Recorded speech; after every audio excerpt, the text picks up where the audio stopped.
بعد فاروق بعد اسماعیل. بله سلام علیکم برادر. سلام و رحمت الله. السلام علیکم. و علیکم السلام و رحمت الله. فهمیدم اکرام. اولی برنامه ده شما گفتین که همین درباره اصلاح کردن یگان چیز اگر دونین بگین. اگه همین درباره مدنی میگفتگیتون همین چیزی شما ما تماشا کردم. بعد گفتم که همین کی باشه؟ که تماشا کنم میره. خلاص همین وقتی شما چند قپش درباره کی گفتین؟ امام ابو حنیفه گفتین.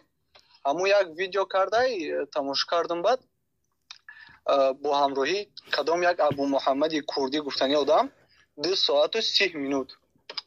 خلاص همونجا هم مردک هم ابو محمد مدنیه که اومد شروعی همو کیرا امام ابو حنیفه را همش میفهمونن، همش هم آدم دا میگه چقدر طرفداری میکنه. خلاص من امیر گفتم بگم تو نه اگر بخواین تماشا کنیم. برادر گرامی ما یعنی کی من در همون یه دقیقه ما او را دیدیم و میدونیم. ما گپ در مسئله بحث فقهی نرفته است، گپ در مسئله عقیده رفته است. یعنی او میگه که تو وقتی که او را قبول کردی میگه پدرت کافره باید تو بکشیش. فهمیدی سای؟ این چه فهمیدم اکا شما درباره دیگه لا یقبل منه من مخالف من یگان خیلی چه پرابلم که یگان کارسان دارم ایسا که من گاز من گفتم همه آدم همین شما گفته که همین امام ابو حنیفه را هر چی میگه کافر میگه این میگه وای میگه همه مردک همونجا یعنی که مقابل همه آدمایی که همین گپای میگن گاز دست بود با دو وارث بود. من خیلی مینه دارم که همین فهم خودت ندیده همون برام خاطر وقتی که ما سعود جرح تعدیل عقل تعقیده و اون چیزی که مربوط به مسائل عقیده است نمیتونه فهمیده، یعنی که اونا رو تماشا کردن شما امکانی فهمیش از اونا نیست. یعنی ما میدونیم چی میگه ابو حنیفه را، ما میدونیم که یعنی که علمای اهل سنت چگونه یعنی که گپ میزنه و چگونه حکمشون میکنه. همون خاطر یعنی که گپ زدن خودت از نگاه یعنی که شرعی و علمی شرعی نمیتونه دلیل باشه. ما چیزی که میدونیم گفته ایستیم باشه. اما برادر که من نگفتم که گپی من دلیل من همین قصه گفتم که من ویدیو اوی دیدم همونجا اوی همین کار کردم. من گفتم او را همه دیدن یعنی که او گپ نگفته است پس تکفیری شون جوانو سوال ما بخدا اکرو چگونه تکفیری میدونم یک چیز دیگه من گفتم پیشه که وقتی یک سن نمیدونه نگه بهتره. یعنی که وقتی یک سن نمیدونه. بارك الله فيكم. الحمد لله والصلاة والسلام على رسول الله وعلى آله وصحبه ومن والاه. اما بعد، این شیطان توق ابلیس چهره سیاه فحاش را که به نام محمد اقبال صدرالدین بی ادب و بی فرهنگ و بی عقیده یک جاهل جهلش مرکب است شنیدید. در این 3 دقیقه که بسیارتر دیگر یک انسان جوان صحبت میکرد، لیکن این ببینید در همین کم وقت چقدر تهمت ها رو میکند. بله همچنین هست که پیامبر گفتند الحیاء من الایمان، حیا از ایمان است. و روایت دیگر اومد که فإن لم تستحی فاصنع ما شئت. این رو حتی بعض از علما از سخنهای صحابه خیلی زیاد روایت کردند. حیا از ایمان است، شرم حیا از ایمان است. وقتی که شرم و حیا نداری هر کاری میخواهی میکنی. وقتی که ایمان نباشد حیا نیست. وقتی که حیا نباشد تو یک بی شرم، تهمتگر و ظالم و بددهان و فحاش میشوی. و خود شما حالا بها بدهید به این انسان، به این خزنده و چرنده، به این چارپا. ببینید محمد اقبال صدرالدین میگه که تو این مسئله ها رو نمیدونه. میگه به این جوان دروغ محمد اقبال گرفت. این جوان زیرک بوده است. الله سبحانه و تعالی صف این جوان های زیرک و دانا رو زیاد بکند که عقل های خود رو به دست دیگران ندهند، کوبند، تحقیق کنند، حقیقت یابند، آزاد باشند. این جوان وقتی که دروغ این خبیث جاهل رو که اسخری همسایش اسخری همون اروپا و فرانسه بوده هم گمراه تر است، این متهم ببینید که چی میگه. میگه که تو نمیفهمی، میگه ما میفهمیم، من میفهمم شریعت. میگه آیا محمد اقبال شریعت میفهمد؟ نقطه اول که ما باید کمی 2-3 دقیقه 1 دقیقه صحبت کنیم. نه والله محمد اقبال گمراه تر از همون خری همسایش است، زیرا که خر با وجود که این خر است، خیلی که الله سبحانه و تعالی میگه که همه این چیزی که در روی دنیا هست الله تسبیح میگه. خر الله این کار نمیکند، تسبیح میگه و در همون چیزی که به خاطرش خر خلق شد همون وظیفه خر اجرا میکند. لیکن اقبال انسان است، به همون وظیفه‌ای که مسئولیتی که خلق شد اجرا نکرده است. الله سبحانه و تعالی میگه و ما خلقت الجن والانس الا ليعبدون.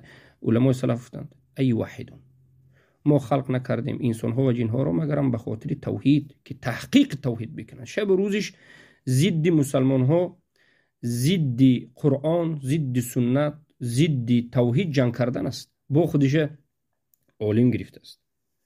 یک ابلیس است محمد اقبال، چهره سیاه خبیث، یک ابلیسی فحاش است، بی حیایی، بی شرم، بی ایمان است، مشرک خبیث دزد است. ولی البته ما این قصه هایش رو که از اینش همه قصه هاش ولی درونده به شاهد ها میاد، لیکن حالا به همین نقطه شروع میکنم. اولا جاهل، این جاهل است، کلمه لا اله الا الله نمیفهمد این بیچاره. به همون 2-3 ملا بوکسیار و قطنبه و بلوشکه و اینهایی که جمع جمله کرد از این افغان ها آورد، اینا همیش جوهلا است. جوهلا معنای لا اله الا الله نمیداند، اعلان علماگی میکند، خوب است های مشرک. لیکن ببینید من به یک چیز قائل هستم و به خاطر همین دارم صحبت میکنم. الله سبحانه و تعالی انسان رو انا همین قدر خار و ذلیل میکند.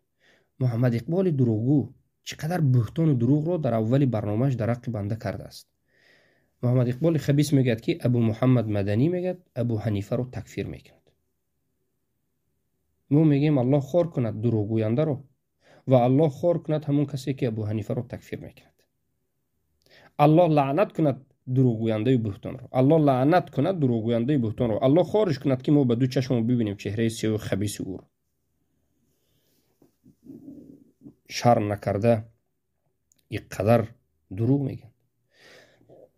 بین مرجئه و کافر فرق کرده نمیتواند. فکر میکرد که مرجئه گفتن کافر گفتن، از زیرا که از جاهل ما چی انتظار شیم؟ کسی که از خرم گمراه ترش ما چی انتظار شیم؟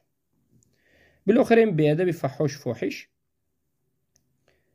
در حق من تهمت کرد که گویا من ابو حنیفه رو تکفیر کرده باشم در اولی برنامهش. به مانند همین جوان زیرک شاید هزارها جوان دیگر، صدها جوان دیگر انشالله به همین واسطه می روند، می کوبند و می بینند و گوش میکنند که آیا در حقیقت ابو محمد ابو حنیفه رو تکفیر کرده یا این دروغ است. من شما رو برادران مسلمانم، خواهران مسلمانم، من شما رو به تحقیق دعوت میکنم. من شما رو دعوت میکنم به سوی آزادی فکری، تحقیق. هرگز عقل خود را، فکر خود را لجام کرده به دست یگان نفر ندید. تحقیق کنید، کوبید، ببینید، نشود که شما را اداره کنند و گمراه کنند. بالاخره این جوان در همون وقت زد است به یوتیوب، برآمد است که نه ابو محمد در حقش محمد اقبال بهتانگو چهره سیاه دروغ میگه، فحاش فاحش دروغ میگه، بلکه یک چند سخن درباره ابو حنیفه داریم رحمه الله. ابو حنیفه رحمه الله یکی از امامان بزرگ سلف، ولی با ما میگوییم که ابو حنیفه بله یک علمای سلف بودن، رحمه الله بودن، ولی پیامبر نبودن، صحابه نبودن، ولی یک عالم از علمای بزرگ سلف بودن، رحمه الله. ما علمهایشون میآموزیم، کتابهایشون شرح میتیم انشالله. ولیکن ایسا بودن، خطاگی داشتن، ولیکن تکفیر نمیکند ابو حنیفه رو بجز کسانی که بوی از علم ندارد و بجز کسانی که خوارجی شده است. و ما در رو بر این خوارجی ها ایستادیم، ابو حنیفه رو دفاع کردیم و این جوان همون دید است و به محمد اقبال کذاب نقل میکرد که محمد اقبال کذاب، تو در اول در حق همین مدنی تهمت کردی، یعنی یک سخنی رو گفتی، من در آمدم گفتم دیدم سخنی تو دروغ است. مدنی دفاع میکند. محمد اقبال چی میگه؟ محمد اقبال فیرمنی سخنی حزبی ها رو میگه، سخنی حزبی هایی که از اول این سخنشون رو تا نفسی آخر میگن که تو نمیفهمی، تو نمیدانی، تو جاهلی، تو احمقی، تو عقلت تنگ است، نظرت تنگ است. اینا ما میفهمیم. میگه این جهلای قبوری خوبسای رافضه ها عیناً همین است. این اقبال فحاش رافضی دوز دیگر، این رافضه های دیگرش عیناً همین است، همین عقیده را دارن. شرک کفرش میگه تو نمیفهمی، رافضه بودنش میگه تو نمیفهمی. دست پرورده های ایران، فروخته شدگان ایران رافضه های خوب است. لیکن ببینید آیا یک جوان تاجیک به همین راضی است؟ ای جوان های مسلمان تاجیک، آیا شما راضی هستید که شما را کسی به عقل شما لجام زند و شما را اداره کند؟ شما روز را به دو چشم خود ببینید، او گوید که نه این روز نیست، تو بی عقل هستی، تو نمیفهمی، این شب است، بگید شما روز رو شب بگید. آیا راضی هستید؟ من فکر میکنم امروز جوانهای تاجیک مثل جوانهای سال 90 نیستند.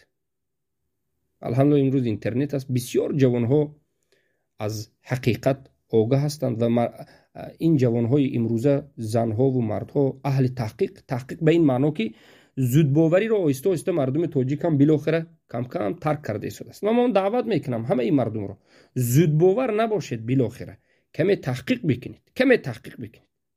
صحبت هایی که ما میگوییم در حق کسی نباشد، کمی تحقیق بکنید، در حق اونها تحقیق بکنید. ما در حق هر کسی صحبت کرده باشیم در روی تحقیق بکنید که چی گفتیم ما و با آیا همین صحبت ما در حق در اونها هست یا نیست. و هر کسی که در حق ما صحبت میکند مرحمت تحقیق کنید که در حقیقت او در ما هست یا نیست. والله اگر به شما حق واضح میشود، اهل تحقیق باشید. عقل خود رو لجام کرده به دست کسی ندید، به مانند این بیخردان، این خوبسا که فقط به فایده شکم خود شما رو استفاده میبرند. شکمشون که سیر شد، منصب رو که گرفتند به بالای شما هم خیلی میگذرند، قدم زده میگذرند، توف میکنند. چی گفتنی هستم؟ جاء الحق و زهق الباطل ان الباطل کان زهوقا. 4.5 ساعت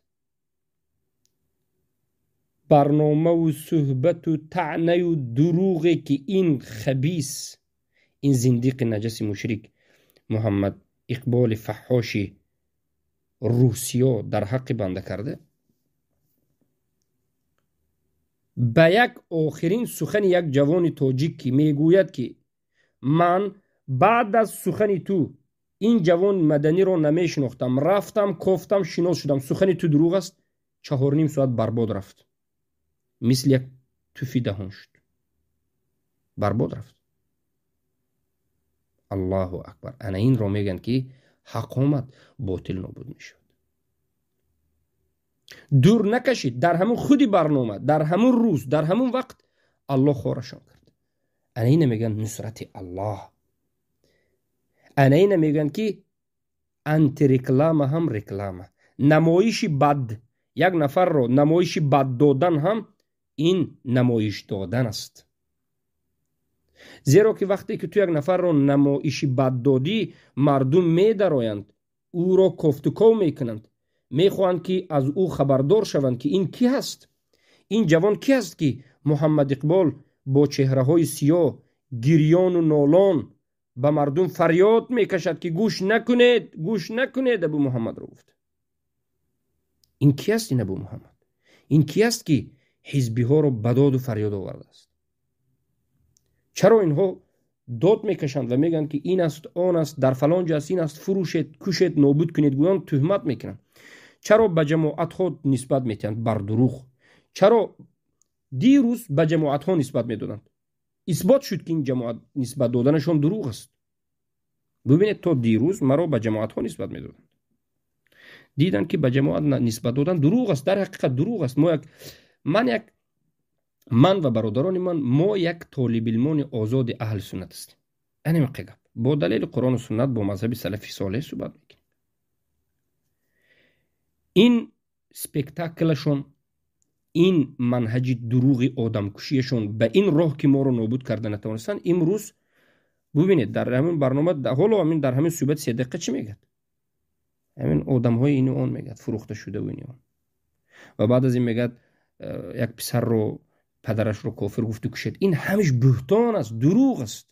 یگان مراتب این چیزها از ما نبرآمده است. لیکن این خوبسا چرا شما هزارها نفر از جوانها شاید امروز سوال داشته باشد که چرا حزبی های شیطانی، حزب نهضت ابلیسی و بخصوص انامین محمد اقبال فحاش زندیق مشرک به خود روا دیده است که در حق من یک طالب علم اهل سنت این چنین تهمت ها را منتشر کند.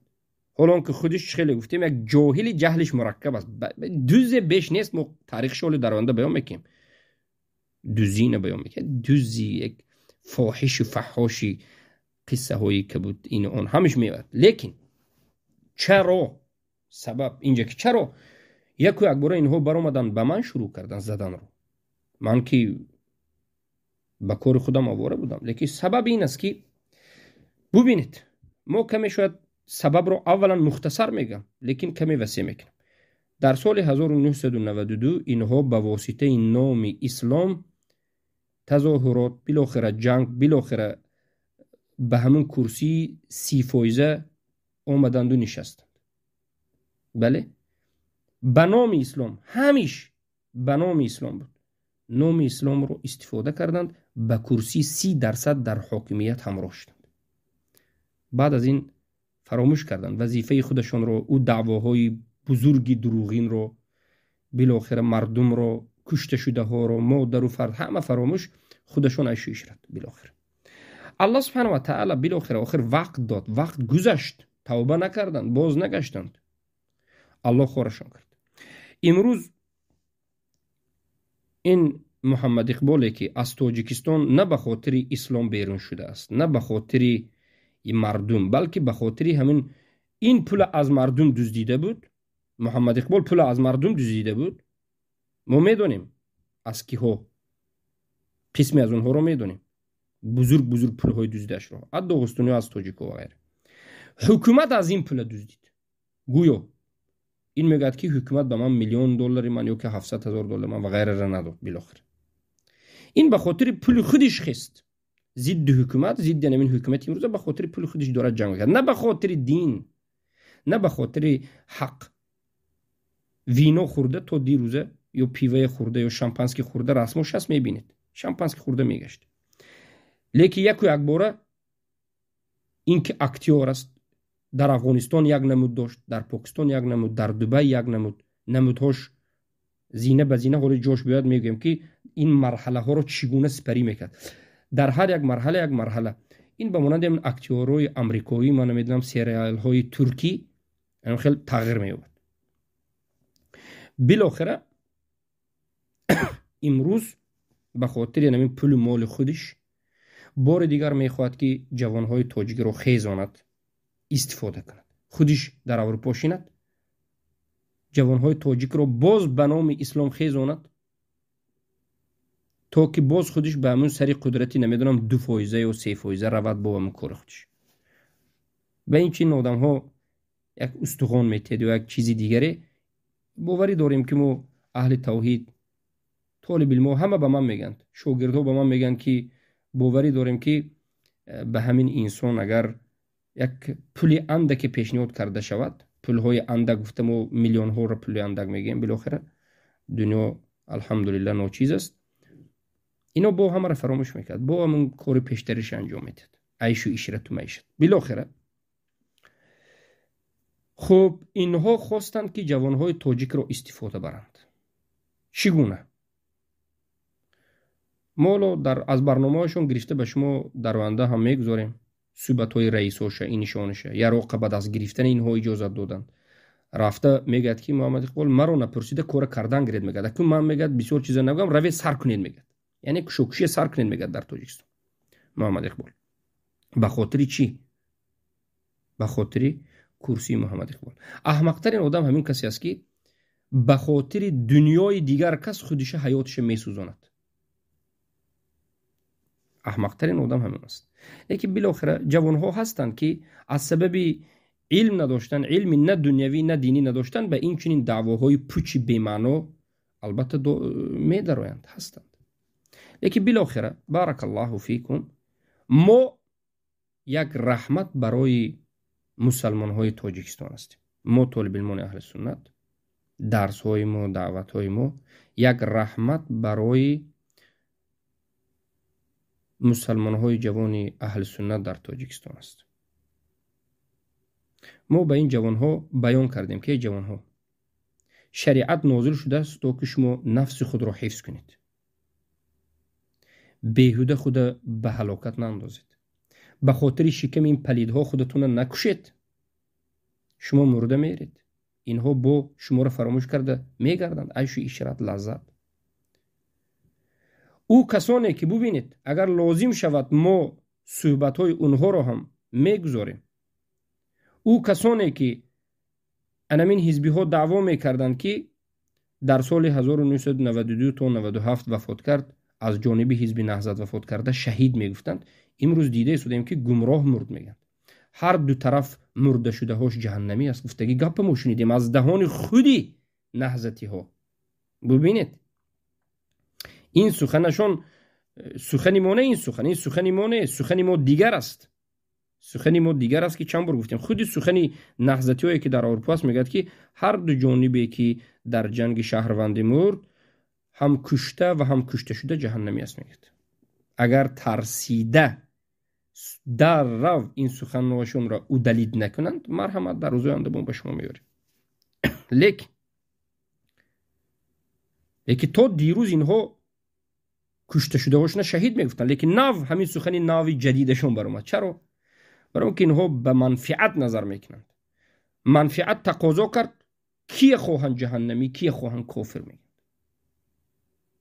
شما هم جوان ها وقتی که به خاطر شکمی این پوسیده پلید چهره سیاهای مشرکین وفات کردید شما رو در اول اینو آن میگن لیکن بعد از مرگتون میبینید که اینو حرام مرد میگن جهنمی است میگن خودی همین ها با شما رو جهنم میگن ما برای شما رو میگیم که بار دیگر میگیم عقلهای خود را به دست کسان ندهید عقلهای خود را استفاده برید الله به شما عقل داد استفاده برید عقل و خیرد استفاده برید باطل و حق بالاخره بینش فرق گذارید حق این حق است حق توحید است حق یکتا پرستی است حق بنده الله بودن است اطاعت الله کردن است حق به حکم الله زندگی کردن است این حق است پس وقتی که ما همین دعوت کردیم بسیاری جوان ها فهمیدن که بله ما نباید عقل های خود را به دست این حزبی های ابلیسی بدهیم که اینها ما را اداره بکنن این طرف اون طرف به منفعت های کیسه و شکم خود اینها از همین جهت از ما رنجیدند یعنی انا همین محمد اقبال و امثالش از ما رنجیدند که مردم را ما به عقل دعوت کردیم به مردم عقل دادیم فهمیدید حالا خود شما سخن محمد اقبال رو گوش کردید که یک جوانی که شاید 30 ساله باشد از همین سخناش معلوم است که از 20 ساله بزرگتر است همین جوانی که همراهی این بی ادب محمد اقبال صحبت میکرد میگه که تو نمیفهمی میگه تو نمیفهمی عقیده جدو این جدو اون جدو میگه همون وقتی که من همراه ابو محمد کردی خواری صحبت کردم در باب عقیده بود صحبتی ما ای احمقا جوهلای حزبی محمد اقبال چی عقیده چی محمد اقبال چی توحید چی توحید هو در او دیگر وادی است محمد اقبال در دیگر وادی است ای مردم بالاخره بیدار شوید اینها همه مبارزه اشون همه کشاکشی اشون به خاطر به همون کرسی رسیدن همون پولهای مصادره شدهشون رو گشته گرفتن. بله موحدین کبیری هم 1.5 میلیون دلارش مصادره شده است. 1.5 میلیون دلار به صدای خودش موحدین کبیری میگه. و چندین بیزنسمن های دیگر اینها همش میلیونرها. محمد اقبال هم خیلی در اول گفتیم پول اینم گرفته شده است. اینها همه علم دارند. اینها علم دارند. علم کشیدگانند. اما بزدلند. شما را نمیتوانند، خودشون نمیتوانند که برایند به میدان روند. شما را میخوان استفاده کنند به خاطر پول مالش. همه کوشش و حرکت اینا همین است. آزادی رو میخواستند، در وقتش آزادی رو میکردند. ما در همون تاجیکستان به اینها میگفتیم که روش شما عاقبتش زلالت و خواری است. روش شما که صبر این به خاطر تجارت کیسه خودتون است. خوب است. فرستادن جوان ها به ایران و رافضه ها این فقط خیانت به اهل سنت است. فروخته شدگان به رافضه، تاجران دین.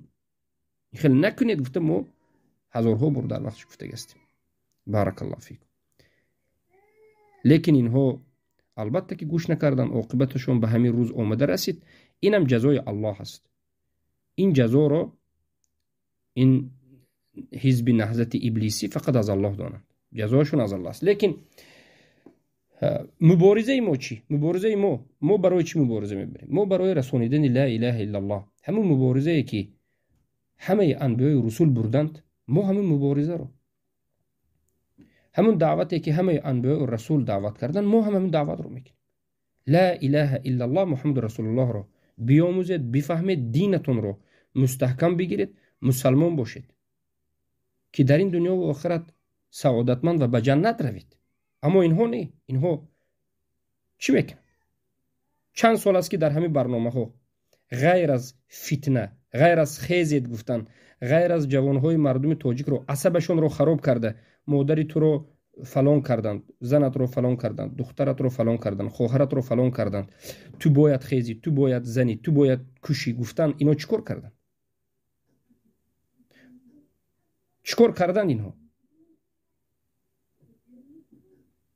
ما سخنهای موحدین کبیری را داریم که موحدین کبیری میگه که بله، میگه ما هم همیشه خاموش نمیستیم، یراق رو ما هم به دست میگیریم. میگه جوش بیاد یراق رو به دست میگیریم. میگه مرحمت وجود دارد. چرا اینها باز می آیند ما را متهم میکنن؟ سخنهای آخرهای موحدین کبیری در ما هست که میگه یراق رو به دست میگیریم. میگه محمد اقبال سخنهاش در ما هست که میگه بله، میگه مردم تاجیک از روسیه به تاجیکستان گردید، این هر یک مسئله رو از همه جانب از ما نپرسید، کار سر کنید. میگه از ما نپرسید اکن بله کو سر کنید. میگه بید من همه گپ اینجا گفته نمیتونم در یوتیوب. میگه سر کنید. چی را سر کنید؟ من حالی به حسین شروف نرفتم. برادران اینو همشون یک گروه یک کفن گفت خودشون برادریم میگن، یک گروه هم یک جماعت میگن. این برادرشون ملا حسینی نمیدونم دمانداز میگن، بعضی هم ملا حسینی یعنی تومار نویس میگن، تشتوب نویس میگن، چیزی میگن. بالاخره فتوا میدید که برایت میگه قربان شما ای جوانهای تاجیک شوم. میگه حسین میگه برایت به بین مردم پرتها ایستید، خود کفان تیتو پیچ شوید. میگه بالاخره انا اینها هستن که به این چنین عملها دعوت میکنن و بالاخره باز این فحاش متهمان به مانند زنهای فاحشه اینقدر هستن که فحش میکنن، باز آدمهای پاک متهم میکنن، بعد طعنه رو به سر ما میزنن. حلقه درسی ما رو در آیت گوش بکنید که چی است در حلقه درسی غیر از علم، غیر از قال الله قال رسول چی است؟ ببینید محمد اقبال صدرالدین میگه که من به خاطر به حکومت رسیدن، میگه به خاطر همین حکومت گرفتن، میگه به یهود همکاری میکنم، یهود دوستی نزدیکترین من است. میگه یک تاجیک از تاجیکستان به انا همون سرزمین فلسطین غلط شده، به بین یهودها رفته، یهود شده است، یعنی دینش دیگر کرده، کافر شده است. و همون تاجیکی یهود گشته پیامبر نامشون که حقارت میکنه، قرآن حقارت میکند، الله حقارت میکند، دین اسلامت میگد، پیامبر محمدت میگد، قرآنت میگد، فلان اعوذ بالله فلان پسمدان گفته حقارت های بد میکند. این نه فقط کافرین دشمن سختترین مسلمان هاگی کرده شده است. محمد اقبال در کانالش میبرد و کتی برادر جان میگد ما به شما مشکلی نداریم، میگد شما برادر جانی منید، میگد این برای چی؟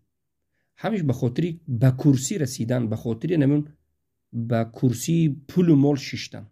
همین جنگ و رزبار و کشاکش و کشاکشی این محمد اقبال و امثالش حزب نهضت ابلیسی به خاطر کرسی است. از چهره حزب نهضت دارد برآمده گپ میزند. محیدین کبیری محمد اقبال را داملای حزب نهضت میداند، مفتی.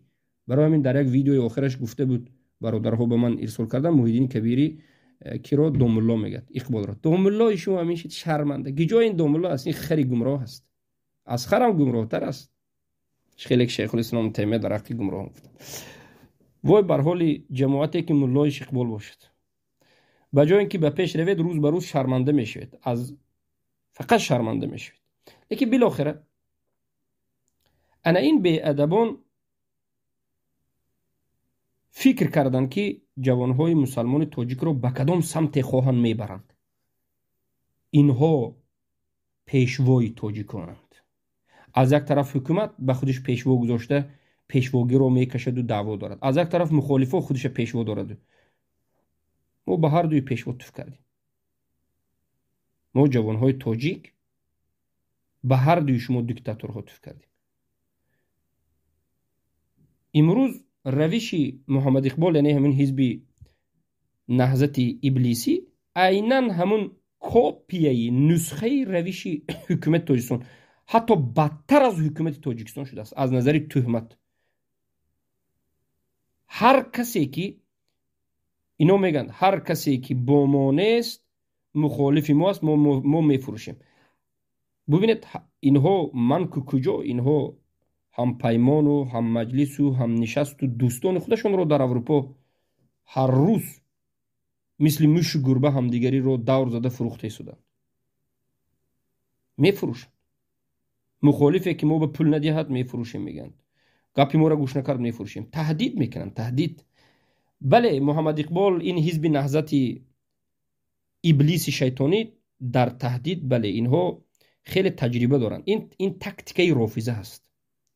این شاگردان رافضه، این خوبسا از رافضه تهدید تعلیم گرفته هستند و این تهدید این رافضه های حزبی اینا در حقیقت نتیجه دادگی است برای اینها. اینا بسیار کس تهدید کرده ترساندگی است. لیکن اینها با ما بر این جوانهای اهل سنت و نخوردن که ما به تهدید اینها توف کردگیم. این منقشه ها تهدیدش زایس چه ها بر اومده در یوتیوب بله بله بله بله کردن و فاحشگی کردن این احمق بیادب ها. گجای این شجاعت است. شجاعت حق به حق گفتن است، عدل است، مردیگری است. شجاعت خیلی که پیامبر صلی الله علیه و سلم گفت لیس الشدید بسرعه،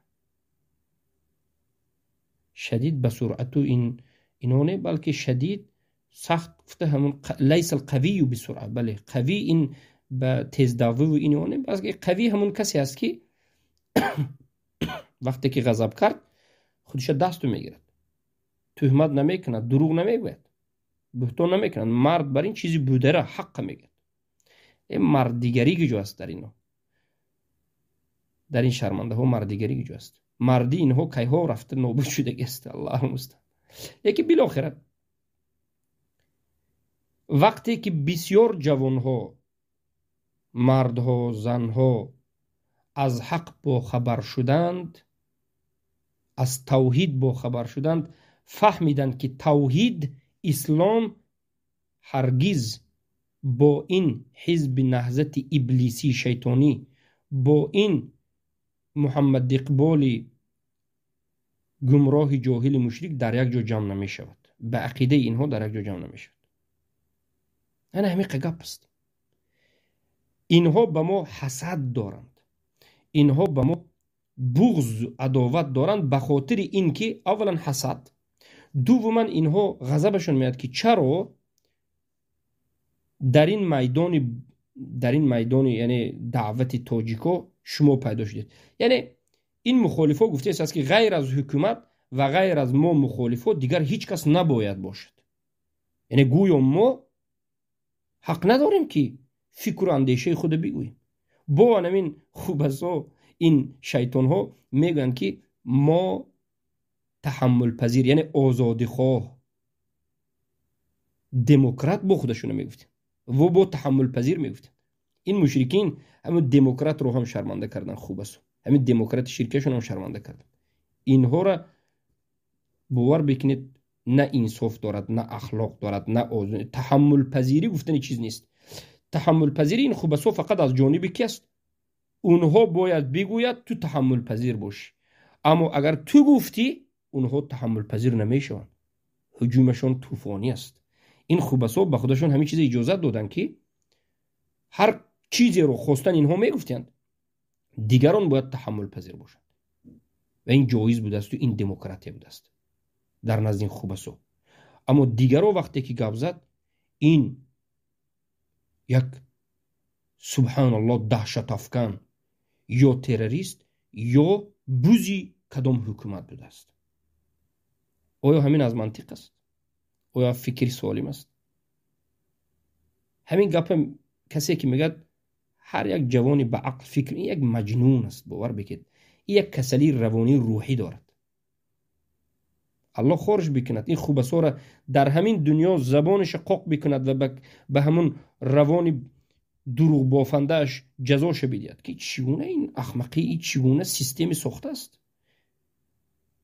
چگونه این ناانصافی است. کنی این تحمل پذیری شما فقط شنتج و منتج میخواد بکند. اینها فکر کرد که ما کدام انسان های سری کوچه هستیم. اینا فکر کرد که با ما مبارزه میبرد چنانه که به بلاگرهای بسیار تاجیکا یا به حکومتی ها مبارزه میبرد. حالا نفهمید است. خیلی تاجیکا میگن توش پیره رو میگن خم شمرده ای. فهمیدی؟ تو اول شناس رقیب تو کی است، بعد نظر بکن و بعد صحبت بکن. شعری که خوب است نخیزان، تو خیزاندی برای اکنون گوش بکن. بالاخره اینها باز به خاطر همون شکم خود میخواهند دوباره خون خودشون رو، نه خونی همین جوانهای مسلمان رو، خیش و تبار من تو رو بریزانند. ببینید برای اینها میگد که برای ما مهم نیست چیزی شود میگد، مهم امام علی از حکومت رود. خیر امام علی رفت، باز همین نظام، باز همین سیاست، باز همین عاقبتش همین دیکتاتوری است. یعنی یک دیکتاتور رفت دیکتاتوری دیگر میاد. شما چی تصور بکنید؟ همین حزبی ها به بالای حکومت آید چی تصور میکنید؟ ای اهل سنت، ای مسلمان ها چی تصور میکنید؟ آزادی اینها فقط مگر بر حافظه نمیشود؟ فقط به قبوری نمیشود؟ عیناً همین است. بله، لیکن الحمدلله حقیقت واضح است و ما جوانهای اهل سنت زنده هستیم و این خیلی بی‌ادبان رو جزا میدهیم. جزایشان با گفتن حق است، با بیان کردن حق است و دروغهایشان رو فاش کردن است. الله سبحانه و تعالی رو دعا میکنیم که این خوبسا رو خار و ذلیل بکند. این رافضه ها رو الله خار و ذلیل بکند. و انمین بود که یک صحبت خواستم در این باره بکنم در حق این بی ادب ها، بی حیا ها، بی فرهنگ. ببینید چقدر میخوام کلمه ها رو بگیرم لیکن به همین توقف میکنم که یعنی همه صفت های رذیلی را دارند.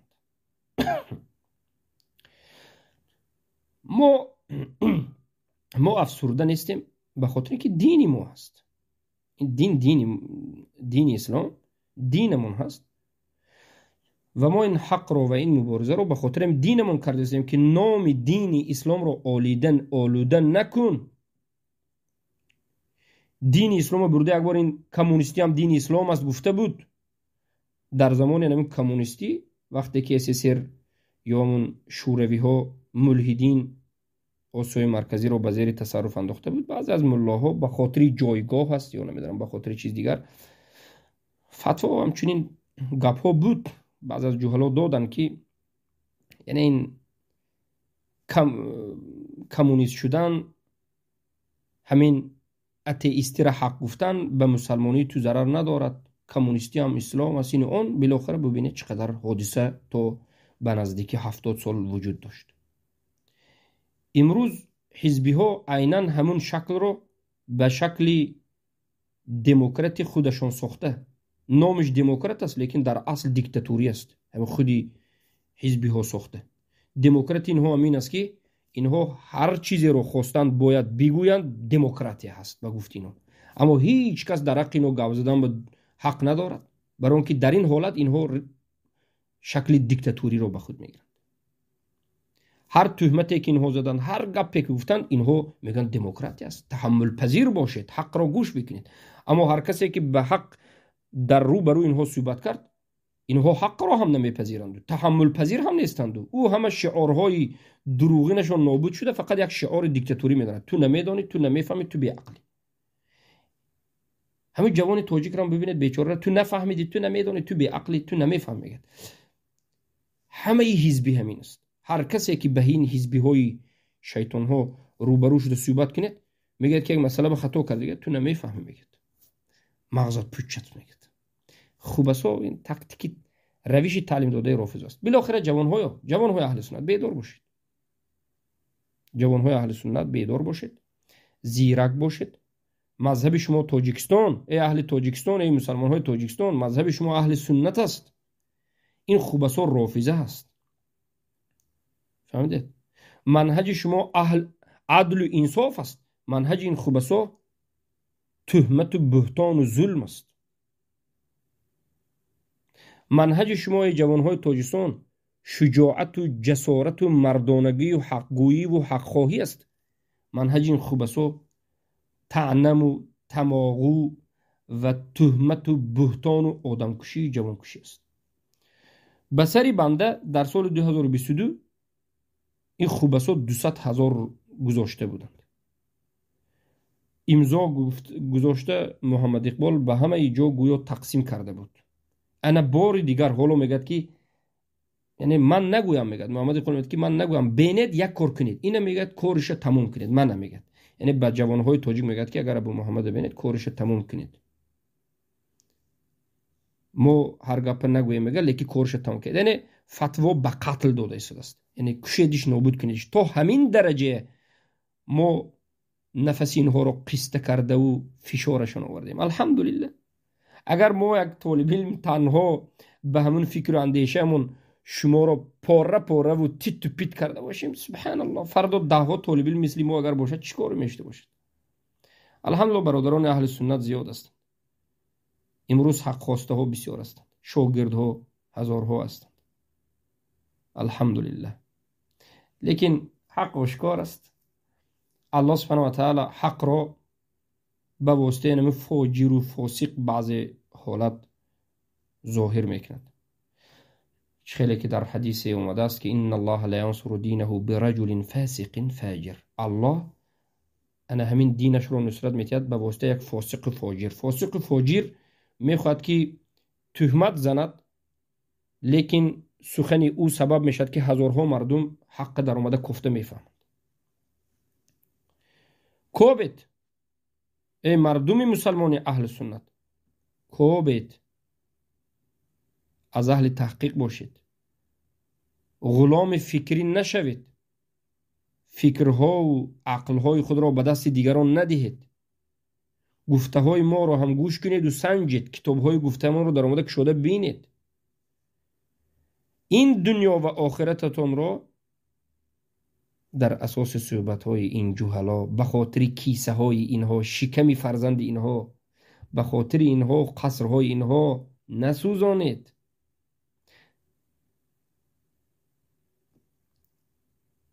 دنیا و آخرتتان را با توحید زنده کنید.